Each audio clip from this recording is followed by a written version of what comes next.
మేము తెలంగాణ నుంచి రాయలసీమ వెళ్తుంటే అక్కడ మనకి చూడగానే శ్రీదివ్య కుండ బిర్యానీ కనిపించిందనమాట. గణపతి చూడగానే జద్దగా అట్రాక్ట్ అయిపోయాము.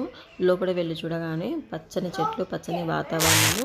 లోపలికి వెళ్ళగానే గంపలు కనిపించాయి. గంపలలో ఏముందిరా అని చూస్తే లైట్స్ ఉన్నాయి. ఆ చుట్టూ ప్రాంతంలో అన్నీ చూస్తే మన టెరకోటా లెవెల్స్లో మొత్తము పెయింట్ వేసి దానిపైన పాత బొమ్మలు పెట్టి ఉన్నాయన్నమాట. చూడగానే కొంచెం ప్లెజెంట్గా అనిపించింది. సరే అనేసి కుండ బిర్యానీ ఆర్డర్ పెట్టుకున్నాము.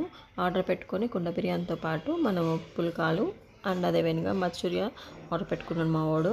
అది చాలా టేస్టీగా అనిపించింది. సరే తినిన తర్వాత మై డిన్నర్ బయటకు వచ్చేసాము. బయటకు వచ్చేసి చక్కగా మళ్ళీ గణపతిని ఒక రౌండ్ చూసామన్నమాట. ది లార్డ్ ఎలిఫెంట్ వచ్చి మేము చూసేసి కార్ దగ్గరికి వెళ్ళిపోయామన్నమాట.